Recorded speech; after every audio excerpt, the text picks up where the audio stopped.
My name is Sarah, and I am 32 years old. I make $145,000 a year keeping people alive as a clinical pharmacist in San Diego. My husband Jason makes $0 a year keeping our neighbor Tiffany entertained. I came home at lunch on a Tuesday to grab a forgotten ID badge. The house was too quiet. Then I heard splashing from the master bath. I did not scream. I did not cry. I just quietly slid the deadbolt shut from the outside and picked up my phone to call her husband. Before I continue this story, let me know where you are watching from in the comments below. It was a Tuesday. I was not supposed to be there. I had left my hospital ID badge on the kitchen granite counter and I needed it for the afternoon shift.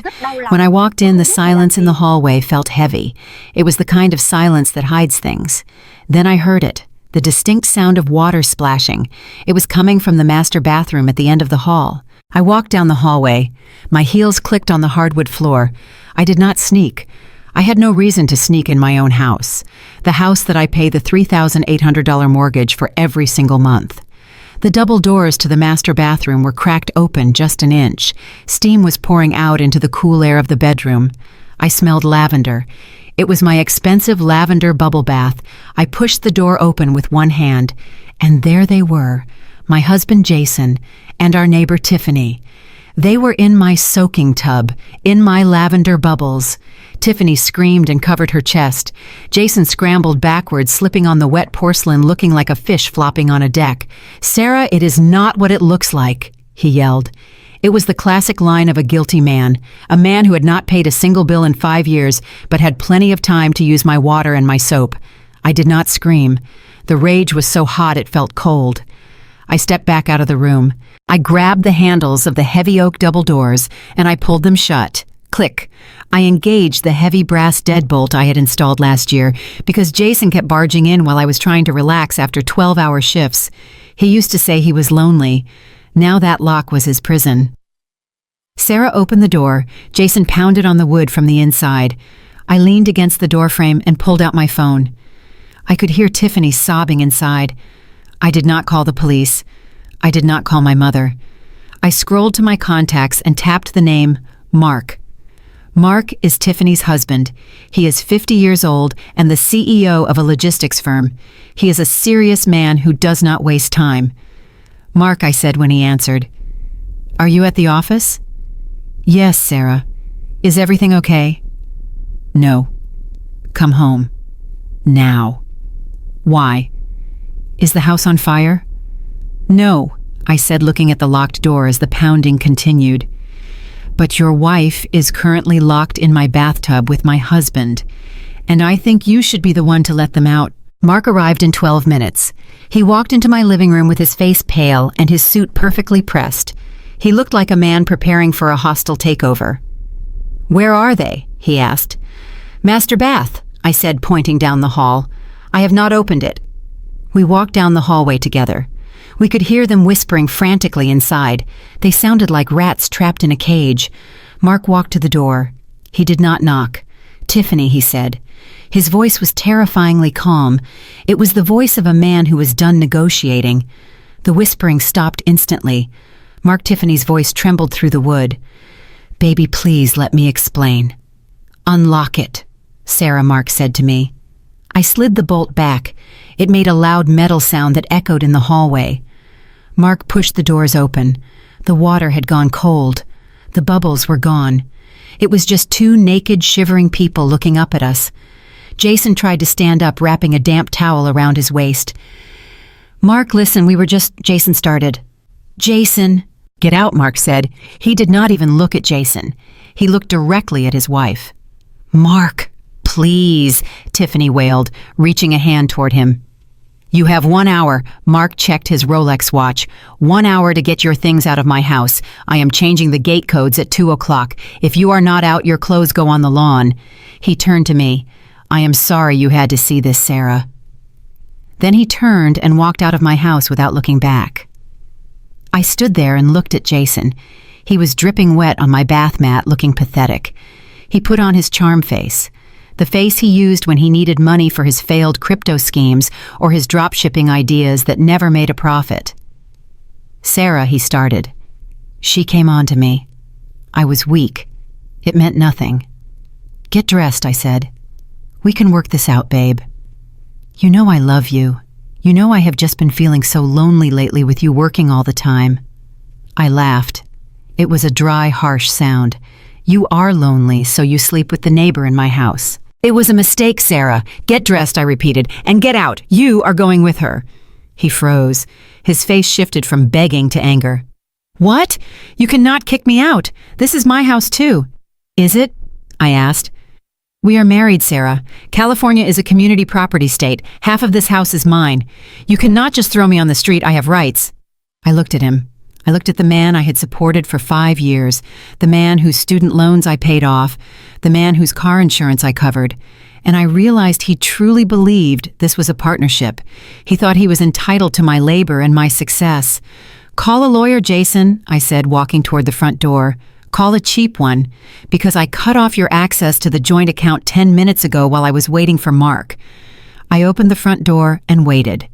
He scrambled into his clothes, still damp and smelling like my lavender soap. He walked past me with a sneer.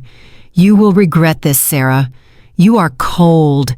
That is why I did it, because you are cold and you care more about your job than your husband. I slammed the door in his face and locked it. I went to the kitchen and poured myself a glass of wine. My hands were finally shaking, not from sadness, from rage. I looked at the banking app on my phone. I had been the sole provider for 5 years. I paid for everything. And in return, he slept with Tiffany, the woman who once asked me if I was the help when she saw me gardening in my own yard. My phone buzzed. It was a text from Jason. You will regret this. I know about the offshore account. I stared at the phone. What offshore account? I did not have an offshore account. I barely had time to manage my savings account. But then it hit me. He was projecting. If he thought there was hidden money, it meant he was hiding money. I picked up the phone and dialed my sister Emily. I need Marcus, I said as soon as she picked up. What happened? Jason is out, but I think he has been stealing from me. I need Marcus to run a forensic audit on him. Tonight. Marcus was my brother-in-law. He was a corporate lawyer who ate fraud cases for breakfast. He had never liked Jason. He called him the parasite. Marcus is right here, Emily said. Put him on speaker. Sarah Marcus's deep voice came through. Don't tell me he finally did it. He did, I said. And Marcus, I want to destroy him, legally, financially. I want him to have nothing. Music to my ears, Marcus said. Send me his social security number and the last 3 tax returns. I am going to turn his life upside down. The silence in the house did not last long. 10 minutes after I slammed the door in Jason's face, the pounding began again. It was rhythmic and desperate. He was not just knocking. He was throwing his entire body weight against the solid oak frame. Sarah, let me in, he screamed. His voice was muffled by the thick wood, but I could hear the panic rising in his throat. I have nowhere to go. Mark canceled my credit cards. You cannot leave me on the street. I stood in the hallway holding my glass of wine. The liquid was a deep red, trembling slightly in the glass. I did not move to open the door. I walked to the living room window and peered through the blinds. Jason was out there in his wet clothes, shivering in the cool San Diego evening air. He looked frantic. He was pacing back and forth, pulling at his damp hair. When he saw the movement of the blinds, he lunged toward the window. You are so cold, Sarah, he yelled. His face was pressed against the glass, distorting his features into a grotesque mask. This is exactly why I did it. Do you hear me? This is your fault. I unlocked the window and slid it open just an inch. I wanted to hear this. I wanted to hear his justification.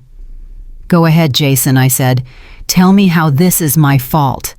You are never here, he spat out. You are always at the hospital, always working, always picking up extra shifts. I am lonely, Sarah. A man has needs. Tiffany was there. She listened to me. She believes in my vision. You just look at me like I am a disappointment. I listened to him. I listened to the man who slept until noon every day. I listened to the man who spent his afternoons recording a podcast that had 12 listeners while I stood on my feet for 10 hours a day verifying dosages and catching doctor errors to pay for his lifestyle. I work because someone has to pay the mortgage. Jason, I said.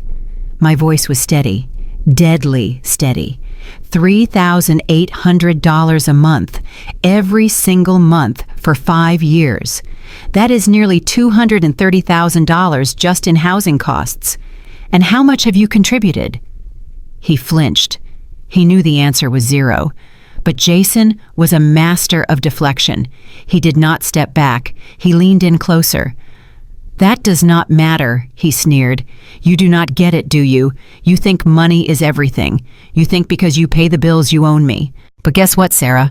We are in California. This is a community property state. He laughed. It was a wet, desperate sound. Everything you have is half mine. This house, your car, your retirement fund, your savings, half of it belongs to me. So go ahead and lock me out. I will sue you for everything. I will take half the equity in this house and I will use it to start a new life with Tiffany. A life where I am respected. He pulled back from the window, his eyes gleaming with malicious triumph. You will be writing me checks for the rest of your life, Sarah. Alimony, spousal support. I have no income. You are the high earner. The court is going to look at me, the poor abandoned husband, and they are going to bleed you dry. I slid the window shut and locked it. I drew the blinds. His words hung in the air like a foul smell. He was right about the law, or at least he thought he was right. In a standard marriage without protection, the higher earner often paid the price. He was banking on my success being his safety net. He was planning to cannibalize my career to feed his failures. But Jason had made a critical error. He assumed he was the only one with secrets. I walked into my home office. It was the only room in the house Jason never entered because it smelled like work. I sat down at my desk and woke up my computer. I needed to know how long. I needed to know if this was a moment of weakness or a campaign of betrayal. I opened the security app on my desktop. We had cameras throughout the house, one in the living room, one in the kitchen, one facing the driveway. Jason knew about them, of course.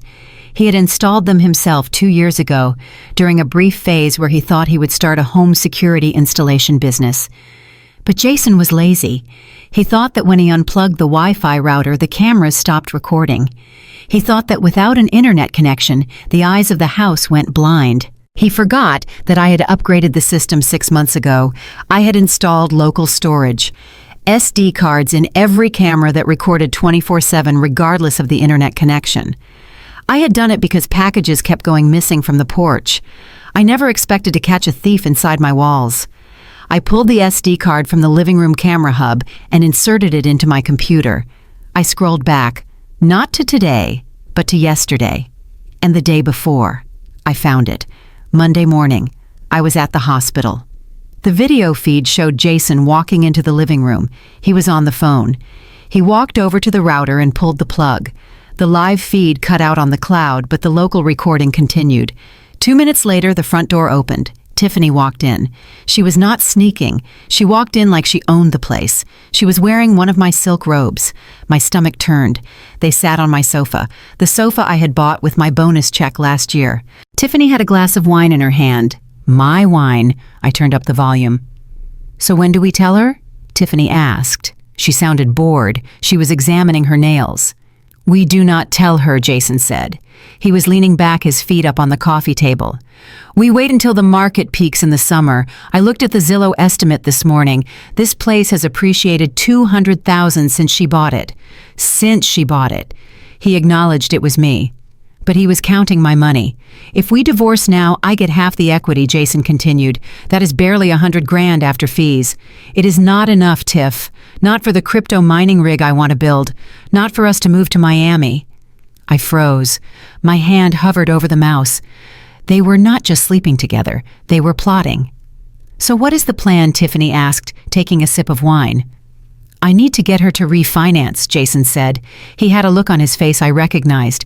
It was the look he got when he was lying. I will tell her I have a business opportunity. A big one. I will guilt her into taking cash out of the house. Maybe a home equity line of credit. I will tell her it is to pay off the car or do renovations. Once the cash is in the joint account, I transfer it to the crypto wallet. It becomes untraceable. Tiffany laughed. You are bad, Jason. I am smart, babe, he said. And then I file. I take half the remaining assets. She will be so buried in debt she will have to sell the house anyway, and we will be on a beach in South Beach living off her hard work. I paused the video. The room was silent, but my ears were ringing. This was not a crime of passion. This was a heist. Jason was not just a cheater. He was a predator. He had looked at me, the woman who washed his clothes and cooked his meals and paid his debts, and he saw a mark.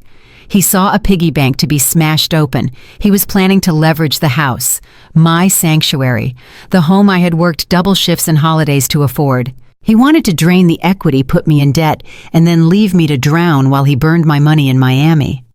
I felt a cold clarity wash over me. The sadness was gone. The shock was gone. All that was left was calculation. He wanted a war. He wanted to use the law against me. He wanted to claim community property. I picked up my phone and dialed Marcus again. "You found something?" Marcus asked immediately. He knew me. He knew I would not call back without ammunition. "I did," I said. My voice sounded strange to my own ears, flat, mechanical. They were planning to liquidate the equity. I have them on video discussing fraud. They were going to refinance the house, take the cash, and hide it in crypto before filing for divorce. Jesus. Marcus breathed. That changes things. That is conspiracy to commit fraud. It proves malicious intent. "There is more," I said. "He is outside screaming about community property. He thinks he owns half the house." Marcus let out a low, dark chuckle. "He thinks he owns half the house," Marcus repeated. "That is adorable. Does he remember the documents he signed 2 years ago? The ones I drafted when you bailed him out of that $45,000 gambling debt? He called them loan documents," I said. "He thinks he just signed a promise to repay me." Marcus laughed again. "Jason never reads the fine print. He never reads anything. Those were not just loan documents, Sarah. That was a post-nuptial agreement disguised as a financial restructuring plan. I told you to make him sign it or I would let the bookies break his legs. I remember I said. The clause is in there," Marcus said, explicitly.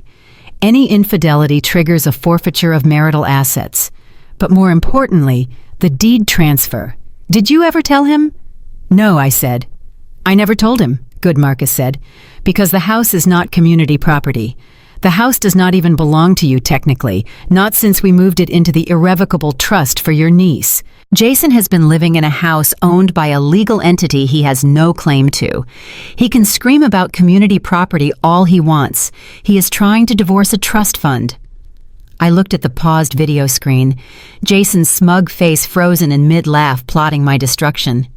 "He wants half," I said. "He is going to get nothing," Marcus said, "actually less than nothing. Because I am looking at his credit report right now, Sarah, and you are not going to like what I see, but we are going to use it. Tell me," I said. "He has opened 3 credit cards in your name," Marcus said, "last month. He maxed them out. Cash advances, $45,000. I closed my eyes.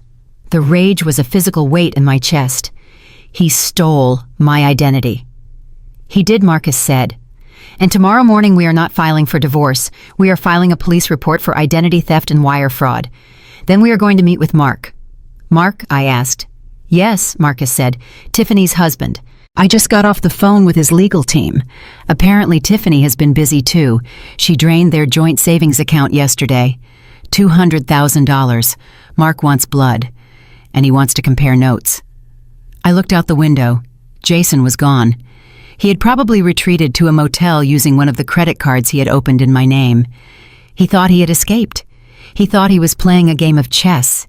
He did not realize I had already flipped the board. "Get some sleep," Sarah, Marcus said. "Tomorrow we go hunting." I hung up the phone. I did not sleep. I sat in the dark watching the footage of my husband and my neighbor selling my life for parts. I watched it until I memorized every word, every betrayal. He wanted to leave me with nothing.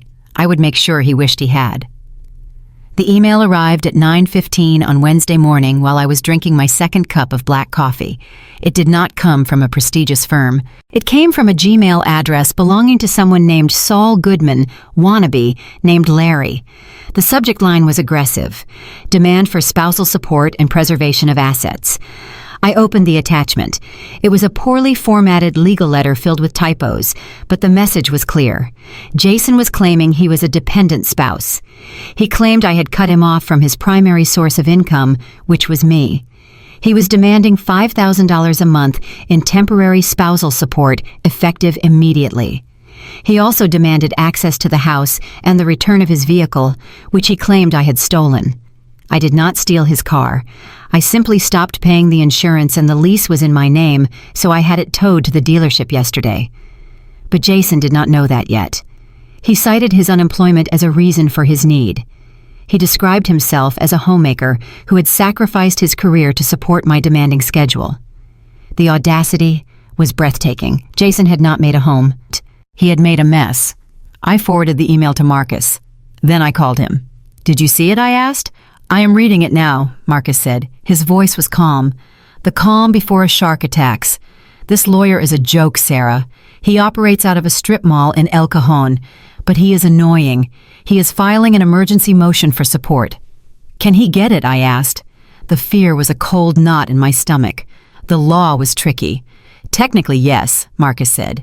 "If we do not prove fraud or abuse, a judge might look at the income disparity and order temporary support just to keep the status quo until trial. Jason knows this, or someone told him." I felt sick.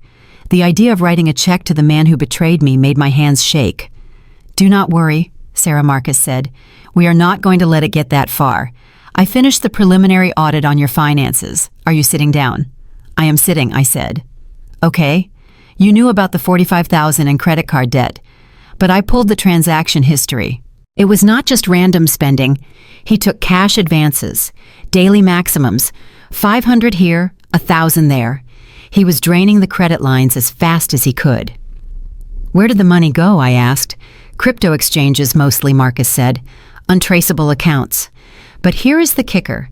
He also opened a line of credit at a jewelry store in the Gaslamp Quarter. $6,000. "For what?" "A diamond tennis bracelet," Marcus said. "Purchased 3 days before Valentine's Day." I looked at my wrist. I had not received a tennis bracelet for Valentine's Day. I had received a card and a promise that his business was about to take off. "He gave it to Tiffany," I whispered. "Likely," Marcus said. But that is not the worst part. I cross-referenced the dates. He opened these cards using your maiden name and an old email address you haven't not used in years. He forged your digital signature. That is identity theft, Sarah. That is a felony. "So we arrest him," I said. "We will," Marcus said. "But first we need the full picture. Mark wants to see us. He says he found the other half of the puzzle." I met Mark at his office in downtown San Diego at noon. The building was glass and steel, a monument to his success. His assistant led me into a corner office that overlooked the harbor. Mark was standing by the window looking out at the boats. He looked tired. The lines around his eyes were deeper than they had been yesterday. "Sarah, thank you for coming," he said, turning around. He gestured to the leather chairs. "Please sit." Marcus sat next to me, opening his laptop. "I assume you have been busy," Mark said, looking at Marcus. "We have," Marcus said. "We found $45,000 in fraudulent debt, identity theft, and a diamond bracelet that I suspect your wife is wearing." Mark let out a humorless laugh. He walked to his desk and unlocked a drawer.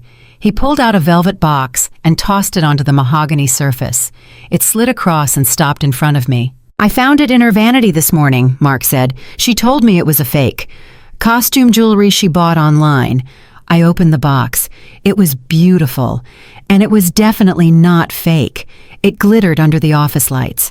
My husband bought this for his mistress using my credit rating while I was working double shifts. "She stole from me too," Mark said. His voice was heavy. "I audited our joint accounts. She transferred $200,000 to a separate account last week. She thought I would not notice because I move large sums for the business often. But I noticed. $200,000, I asked. That was a life-changing amount of money. Plus your $45,000, Marcus added. That is nearly $250,000. Where is it? They are staying at a Motel 6. They are not living like kings. That is the question, Mark said. He tapped a file folder on his desk. I hired a private investigator yesterday. He tracked the money. They wired it, All of it, to where I asked. To a company called Prestige Global Developments, Mark said, based in Miami. I frowned. I had never heard of them. Neither had I, Mark said. So I dug deeper. Jason and Tiffany believe they put a deposit on a penthouse, a pre-construction unit in a luxury tower in South Beach. They think they secured a $3 million condo for a steal. They are planning to run, Marcus said, realizing the plan. They settle the divorce, liquidate whatever assets they can get from us, and flee to Florida. Mark nodded. Exactly. But there is a problem. A big one. He opened the file and slid a glossy brochure toward us. It showed a gleaming glass tower on the ocean. It looked perfect. It looked like paradise. I ran a background check on Prestige Global Developments, Mark said. The company was incorporated 3 months ago by a shell corporation in the Cayman Islands. The address for their Miami headquarters is a P.O. box in a strip mall next to a dry cleaner. I looked up at Mark. It is a scam, I realized. It is a classic real estate Ponzi scheme, Mark said. They target people who want to get rich quick, people who are greedy and not very smart. Jason and Tiffany wired $250,000 to a ghost. My mouth fell open. They did not just steal from us, they threw it into a black hole. They have nothing, Marcus said. He started laughing. A low disbelief-filled laugh. They are sitting in a motel room right now thinking they are quarter millionaires waiting for their ticket to paradise. But they are actually broke. They just don't know it yet. They are destitute, Mark corrected. And once they realize the money is gone, they will be desperate. That explains the lawyer, Marcus said. Jason knows he needs income until the condo is ready. He is trying to bleed Sarah for cash flow to survive until they leave. So what do? I asked. Do we tell them? Do we tell them they are broke?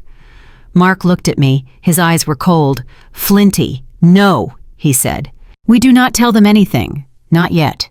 If they know the money is gone, they might run now, or they might try to steal more. We need to keep them here. We need them to believe their plan is working until we can close the trap. I want them crushed, Sarah said. Her voice surprised me. It was my voice, but it sounded like someone else, someone dangerous. I do not just want a divorce. I want justice. You will get it, Marcus promised. Here is the plan. We let Jason think he is winning. We let him think I am a bad lawyer. We agree to a mediation meeting. Mediation, I asked. Why? To get them in a room, Marcus said. We tell them we want to settle everything. We tell them we are willing to discuss a payout to make them go away. Jason will be greedy. He will bring Tiffany because he cannot do anything without her.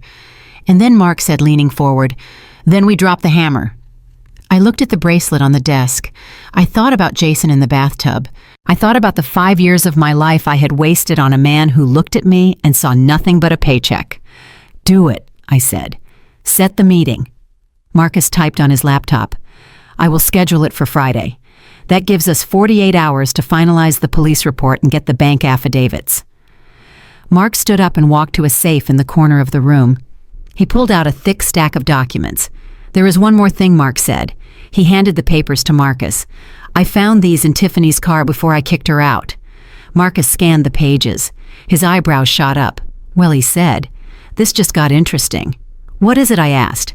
It is a partnership agreement, Marcus said, between Jason and Tiffany. They drafted it themselves. It details their plan. It lists the assets they intend to seize.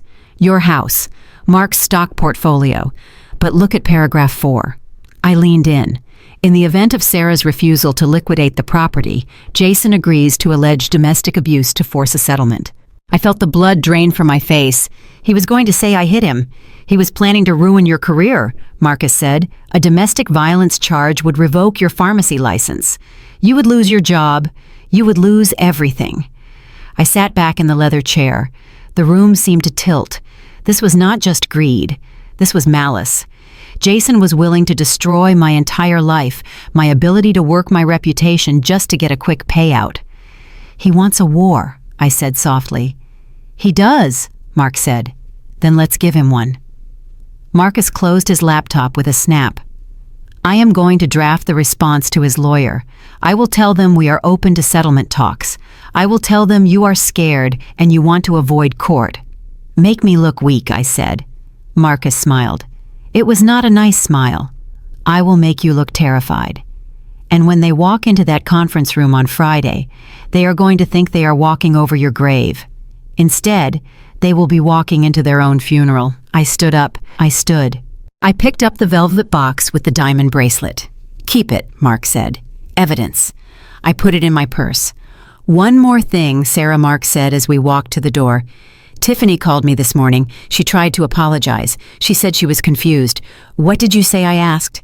I told her I was freezing her credit cards because I was worried about identity theft, Mark said. She panicked. She screamed at me. She said she needed money for food. Did you give her any? I sent her $20, Mark said. I told her to buy a sandwich and think about her choices. I walked out of the building into the bright San Diego sun. The air smelled of salt and exhaust. I took a deep breath. They were going to pay. They were going to pay for every dollar, every lie, every moment they thought they were smarter than us. I drove home. I checked the mail. There was a letter from the credit card company confirming the address change Jason had requested. He had tried to divert the statements to a P.O. box. I went inside and fed the cat. I poured another glass of wine. I sat in the living room and looked at the blank spot on the wall where Jason's TV used to hang. My phone rang.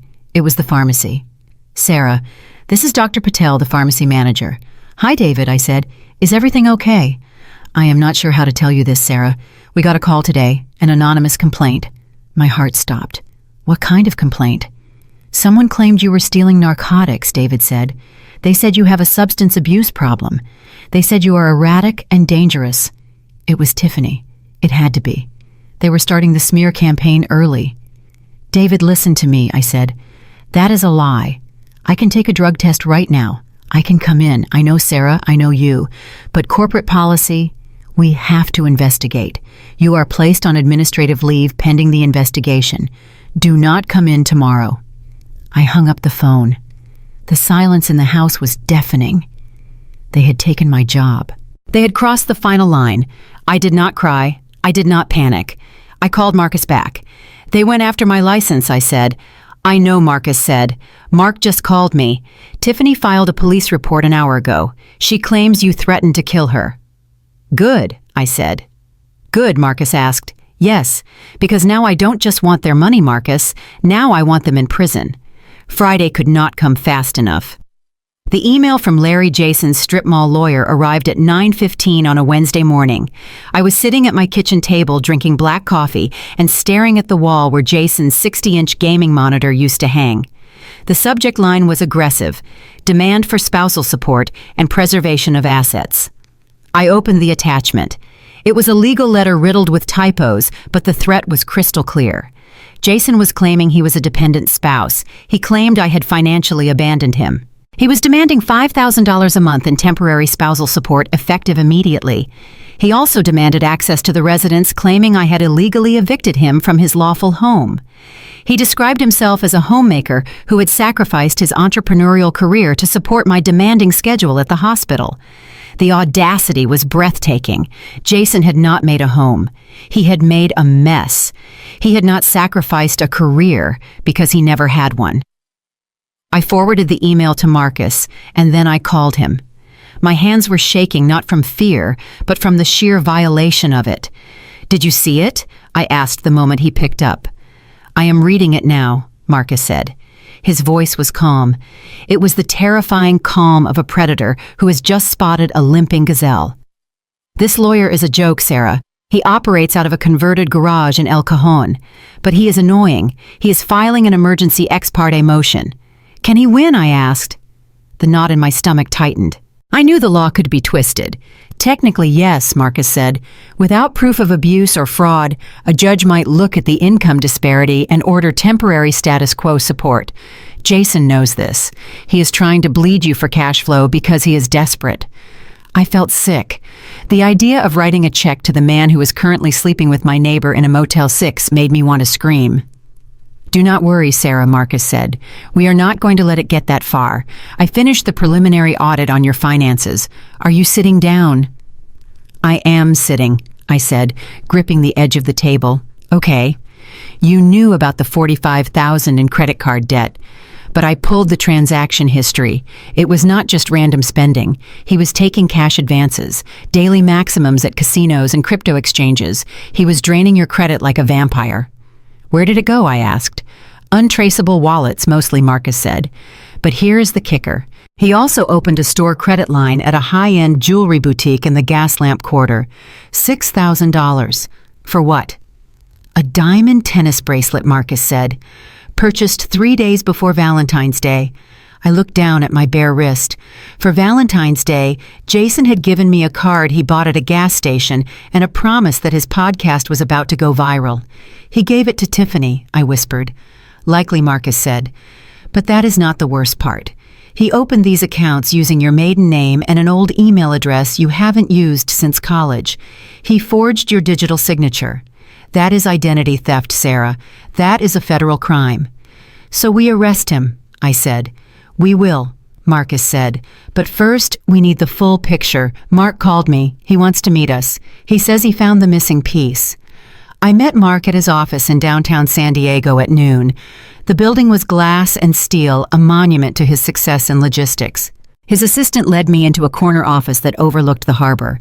Mark was standing by the window, staring out at the container ships. He looked like a man who hadn't slept in 48 hours. Sarah, thank you for coming, he said, turning around. He gestured to the leather chairs. Marcus sat next to me, opening his laptop. I assume you have been busy, Mark said. We have, Marcus said. We found $45,000 in fraudulent debt, identity theft, and a diamond bracelet that I suspect your wife is currently wearing. Mark let out a humorless laugh. He walked to his desk, unlocked a drawer, and pulled out a velvet box. He tossed it onto the mahogany surface. It slid across and stopped in front of me. I found it in her vanity this morning, Mark said. She told me it was a fake, costume jewelry she bought on Etsy. I opened the box. It was beautiful. And it was definitely not fake. It glittered under the office lights, mocking me. My husband bought this for his mistress using my credit rating while I was working double shifts saving lives. She stole from me too, Mark said. His voice was heavy. I audited our joint accounts. She transferred $200,000 to a separate account last week. She thought I would not notice because I move large sums for the business often. But I noticed. $200,000, I asked. That was a life-changing amount of money. Plus your $45,000, Marcus added. That is nearly $250,000. Where is it? They are staying at a cheap motel. They are not living like kings. That is the question, Mark said. He tapped a file folder on his desk. I hired a private investigator yesterday. He tracked the wire transfers. They sent it all to one place, to where I asked. To a company called Prestige Global Developments, Mark said, based in Miami. I frowned. I had never heard of them. Neither had I, Mark said. So I dug deeper. Jason and Tiffany believe they put a deposit on a penthouse, a pre-construction unit in a luxury tower in South Beach. They think they secured a $3 million condo for a steal. They are planning to run, Marcus said, realizing the plan.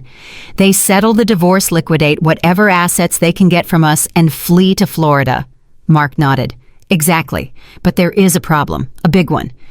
He opened the file and slid a glossy brochure toward us. It showed a gleaming glass tower on the ocean. It looked perfect. It looked like paradise. I ran a background check on Prestige Global Developments, Mark said. The company was incorporated 3 months ago by a shell corporation in the Cayman Islands. The address for their Miami headquarters is a P.O. box in a strip mall next to a dry cleaner. I looked up at Mark. It is a scam, I realized. It is a classic real estate Ponzi scheme, Mark said. They target people who want to get rich quick, people who are greedy and not very smart. Jason and Tiffany wired $250,000 to a ghost. My mouth fell open. They did not just steal from us. They threw it into a black hole. They have nothing, Marcus said. He started laughing, a low, disbelief-filled laugh. They are sitting in a motel room right now, thinking they are quarter millionaires waiting for their ticket to paradise. But they are actually destitute. They just don't know it yet. That explains the lawyer, Marcus said. Jason knows he needs income until the condo is ready. He is trying to bleed Sarah for cash flow to survive until they leave. So what do we do? I asked. Do we tell them? Mark looked at me. His eyes were cold, flinty. No, he said. We do not tell them anything. Not yet. If they know the money is gone, they might run now, or they might try to steal more. We need to keep them here. We need them to believe their plan is working until we can close the trap. I want them crushed, Sarah said. Her voice surprised me. It was my voice, but it sounded like someone else, someone dangerous. You will get it, Marcus promised. Here is the plan. We let Jason think he is winning. We let him think I am a bad lawyer. We agree to a mediation meeting. Mediation, I asked. Why? To get them in a room, Marcus said. We tell them we want to settle everything. We tell them we are willing to discuss a payout. Jason will be greedy. He will bring Tiffany because he cannot do anything without her. And then Mark said, leaning forward, then we drop the hammer. Do it, I said. Set the meeting. Marcus typed on his laptop. I will schedule it for Friday. That gives us 48 hours to finalize the police report and get the bank affidavits. Mark stood up and walked to a safe in the corner. He pulled out a thick stack of documents. There is one more thing, Mark said. He handed the papers to Marcus. I found these in Tiffany's car before I kicked her out. It is a partnership agreement they drafted themselves. Look at paragraph 4. I leaned in. In the event of Sarah's refusal to liquidate the property, Jason agrees to allege domestic abuse to force a settlement. I felt the blood drain from my face. He was planning to ruin my career. A domestic violence charge would revoke my pharmacy license. He was willing to destroy my entire life just to get a payout. He wants a war, I said softly. He does, Mark said. Then let's give him one. Marcus closed his laptop. I am going to draft the response to his lawyer. I will tell them we are open to settlement talks. I will tell them you are scared and you want to avoid court. Make me look weak, I said. Marcus smiled. It was not a nice smile. I will make you look terrified. And when they walk into that conference room on Friday, they are going to think they are walking over your grave. Instead, they will be walking into their own funeral. The escalation began on Thursday morning. I was technically on administrative leave, but I checked my work email from home. There was nothing. Just a deafening silence from the career I had built for a decade. Then the phone rang. It was a friend from the hospital, a nurse named Brenda. Sarah, you need to know what is happening here, she whispered. What is it, Brenda? Tiffany called the ethics hotline, Brenda said. She told them she saw you taking pills from the dispensary. She said you have been high at neighborhood parties. Sarah, people are talking. Security is pulling the camera logs. I gripped the phone. Tiffany was executing the plan. She was trying to burn my reputation to the ground so I would be too weak to fight for the house. Thank you for telling me, Brenda, I said. I called Marcus. They are attacking my license, I said. I know, Marcus said. Mark just forwarded me a screenshot. Tiffany posted on our neighborhood Facebook group. She claims she is terrified of you. She said you threatened to kill Jason if he left you. I felt a cold rage settle over me. They were not just greedy, they were evil. Issue the cease and desist, I said. But make it sound desperate. Make it sound like I am panicking. Done, Marcus said. I sent Larry an email an hour ago. I told him you are on the verge of a breakdown. I told him you are willing to give Jason half the house equity if he signs a non-disclosure agreement and stops the harassment. Did he buy it? Hook, line, and sinker, Marcus said. He replied in 10 minutes. He said Jason accepts the meeting for tomorrow. He said Jason wants to bring his partner for moral support. Tiffany, I said. Tiffany, Marcus confirmed. They are walking right into the kill box. I spent Thursday night organizing the house. I cleaned everything. I packed a box of personal items, not because I was leaving, but because I wanted the house to look ready for a sale. I wanted Jason to believe he had won. I stood in the master bathroom looking at the tub. I remembered the steam, the smell of lavender, the betrayal. Tomorrow, I thought. Tomorrow I scrubbed the stain out. Friday morning broke gray and overcast. I dressed in a simple black suit. No jewelry, minimal makeup. I wanted to look tired. I wanted to look defeated. I met Marcus and Mark at the law firm at 9:30. Mark looked grim. Marcus looked like a gladiator entering the arena. Are we ready? Marcus asked. I touched the heavy file folder in my bag. The post-nuptial agreement, the trust documents, the police report. I am ready, I said. We walked into the conference room. 5 minutes later, Jason and Tiffany arrived. They looked ridiculous. Jason was wearing a suit I had bought him 3 years ago, but he had paired it with sneakers trying to look like a tech mogul. Tiffany was wearing a white dress and oversized sunglasses like she was avoiding paparazzi. Larry the lawyer trailed behind them looking like he was late for a tea time. Jason smirked when he saw me. He sat down and put his feet up on the empty chair next to him. "Let's make this quick," Jason said. "I have a flight to catch." He was still dreaming of Miami. "Here is the deal," Jason said, sliding a napkin across the table. He hadn't even prepared a formal document. "I want half the equity, current market value. I want $5,000 a month in alimony for 5 years. And I want $50,000 in cash today to cover relocation expenses." Tiffany giggled. It was a cruel sound. "Poor Sarah," she said. "You look tired. Maybe you should have spent more time satisfying your husband and less time counting pills." I looked at her. I looked at the bracelet on her wrist. My bracelet. "Is that all?" I asked, my voice barely a whisper. Jason laughed. "Well, I am keeping the car, obviously, and I want an apology for locking me out." Marcus cleared his throat. The sound echoed in the room. "Actually," Marcus said, his voice deep and smooth, "we have a counteroffer." He slid a single document across the table. Jason frowned. "What is this?" "You signed it 2 years ago," Marcus said. "On November 14th, the day Sarah wired $45,000 to pay off your bookie." "I remember," Jason said dismissively. "Those were the loan papers." "Read paragraph 7, Marcus said. Jason read it. His face went pale. "In the event of marital infidelity substantiated by evidence, the undersigned party forfeits all claims to marital assets, including but not limited to real estate retirement accounts and spousal support." "That is not legal," Jason sputtered. "It is perfectly legal," Marcus said. "You signed it. It was notarized. And we have the video of you in the bathtub. You get nothing." Jason stood up, knocking his chair back. "This is bullshit. I will take the house. It is community property." "About the house," Marcus said calmly, flipping a page. He slid another document across. "A property deed. You do not own the house, Jason. Sarah does not own the house." What Jason whispered. "Sarah transferred the property into the Sophia Marie Irrevocable Trust 3 years ago," Marcus said. "Sophia is her niece. Sarah is merely the trustee. You have been living in a house owned by a trust fund for a 3-year-old. You have no claim to the equity." The room was silent. Tiffany looked at Jason. Her eyes were wide with horror. "But the money," she whispered. "The equity. We need it for the condo." "Ah, yes," Marcus said. "The condo." Mark stood up. He walked to the table and placed the brochure for Prestige Global Developments in the center. "There is no condo," Mark said. "It is a Ponzi scheme. The company is a shell. The $250,000 you stole from us is gone." Jason looked at the brochure.